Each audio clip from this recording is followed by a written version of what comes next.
Merci, honorable président,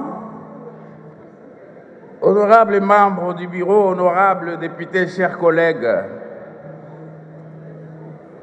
En fait, je ne sais pas pourquoi les collègues sont en train de beaucoup faire du bruit, chahuter quand on parle de femmes. En fait, je crois que tous ici avons eu le temps de voyager et connaissons plusieurs pays où l'on a donné de la valeur, où on a accepté que les femmes gèrent, que les femmes participent à la gestion de la République, de la chose publique. Je suis en train de soutenir le projet, la proposition qui nous a été travaillée par l'équipe, que je remercie sincèrement. Et je voudrais réellement soutenir l'article qui a insisté sur toute liste où les mamans, les femmes n'ont pas été représentées, que la liste soit rejetée. Parce qu'en fait, ce pays a été géré par les hommes depuis les années 60, n'est-ce pas? Je crois que tous connaissons les résultats. Pourquoi ne pas, à travers cette loi ici, donner de l'occasion aussi aux femmes d'accéder à la gestion de la chose publique? Vous savez, les femmes, quand elles sont élues, c'est dans cet hémicycle où la République puise les gestionnaires de la chose publique. C'est dans cet hémicycle, vrai ou faux? Permettez que les femmes viennent ici pour que la République puisse puiser de ces femmes pour qu'elles accèdent à des postes de responsabilité dans ce pays. Nous les hommes avons géré depuis toutes ces années. Collègues, suivez, Quels en sont les résultats? Nous les hommes, nous avons géré ce pays depuis les années 60. Quel est le résultat? Donnons la chance à la femme aussi d'accéder au poste de responsabilité. Très bien, collègues. Allez-y. Tous les pays qui ont accepté que les femmes gèrent aussi, eh bien, je crois que les résultats ont toujours été meilleurs. Suivez, collègues. Écoutez, nous devons être sincères, corrects avec nous-mêmes. Poursuivez, collègues. Pour citer, Silence, silence, collègues. pour citer, je profite aussi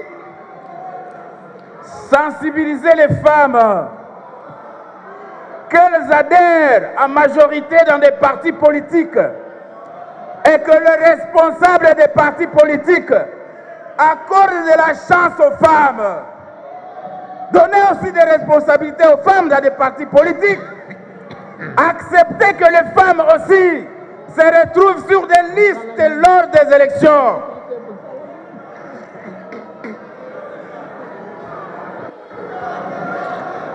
Suivez. Ces pays, au fait,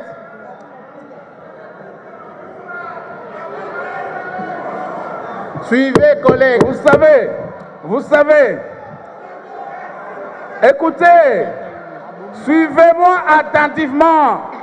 S'il faut qu'on parle des hommes qui ont mal géré, mais on risquera de les citer ici jusqu'à minuit. On risquera de les citer ici jusqu'à minuit. Suivez, collègues, suivez. Si ce pays est arrivé là où il est aujourd'hui, là où nous l'avons trouvé, nous, Union Sacrée pour la Nation, là où nous l'avons trouvé, ce pays, qui l'ont détruit jusqu'à ce niveau, c'était des hommes, vrai ou faux, qui ont détruit ce pays. L'Union Sacrée a trouvé ce pays. À quel état? C'était dans quel état que nous avons trouvé ce pays? Nous, Union Sacrée, qui ont détruit ce pays jusqu'à ce niveau. Ce sont les hommes qui l'ont géré. à travers cette loi, je voudrais que nous puissions accorder des opportunités à travers cette loi à la protection de la femme, l'amener aussi à se retrouver dans la gestion de ce pays demain. J'ai dit et je vous remercie. Félicitations, collègues. Applaudissez, collègues. Félicitations. Voilà.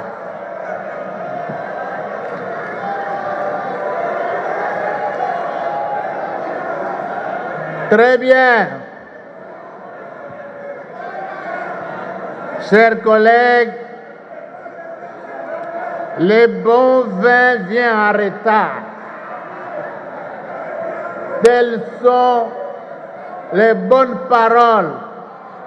Telle est la défense avec des arguments massifs pour l'ouverture des listes aux femmes, telle qu'elle a proposé le co-auteur des textes